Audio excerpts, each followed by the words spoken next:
Congressman, it's always a pleasure to have you. You have called what these platforms create digital fentanyl.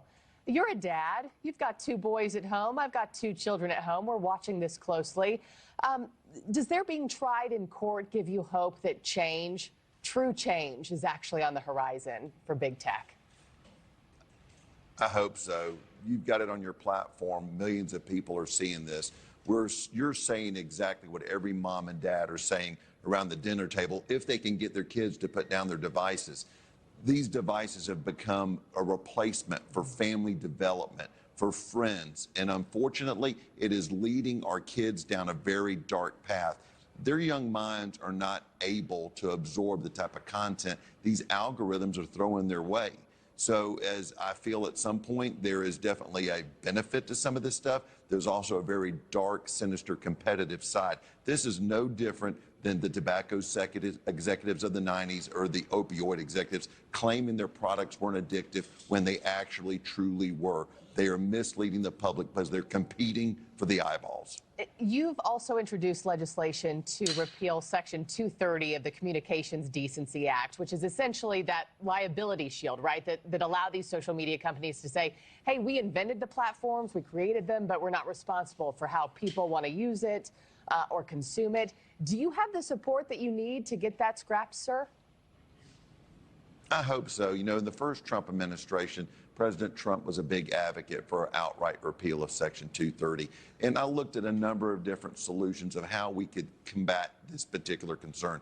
And the easiest is just take 230 away. If 230 is taken off the table, then they actually have to pay attention to the content and the poison that they're putting on their devices. Right now, I can't go on News Nation and buy an ad from you asking for harm to be delivered to any particular entity or subject because you would end up ultimately being liable. It's no different. You can't yell fire in a crowded theater.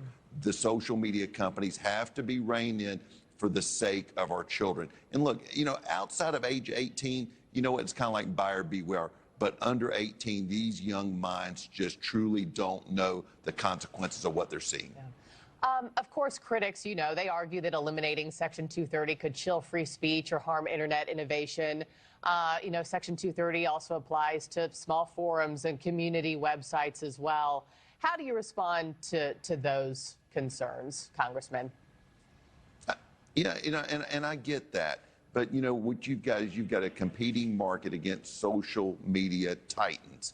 And whether I'm not trying to use any by name because I think they're all culpable of this, but you've got all these different companies as they're trying to find a different angle and they're leveraging the content creators in order to raise their profile. They're pushing out enormous sums of money to compensate them because of the success they're having bringing these eyeballs into play. So, I mean, I get it. You know, it's capitalism. That's important. Again, I'm speaking to kids. Kids are not a commodity that should ever be at the point of this discussion. Look, I remember when I was a kid and Saturday morning cartoons, I wanted every G.I. Joe toy that was put on the television screen. But you know, this is a different day because we're talking about self-harm. We're talking about inducing violence. We're talking zero liability when these actions are taken against another human being. Do you think we ever have a day, you know, I just think about in the future, our grandchildren, our great-grandchildren. Do you think there's ever a day where they're like, can you believe that back in, you know, the 2020s, we just had cell phones, kids were on something called social media? I mean, do we ever reach that point, sir? Or are we officially just in a new day and age? Look, we are in a new day and age, and look, it was just yesterday. There was 3 channels on my television station, and at 11 o'clock we played the national anthem, and we all went to bed. That's not today anymore. We'll never put that genie back in the bottle. The social media companies and big tech do have the ability to be good stewards. They speak good rhetoric, but they don't actually go and take it the extra mile. What they do in order to at least work with, well, we'll create, you know, a guardrail system or tell Congress to pass this bill. But dang it, guys, you can do it yourself. Think about your own kids and not what you're doing in the harm of the global setting that we're in right now.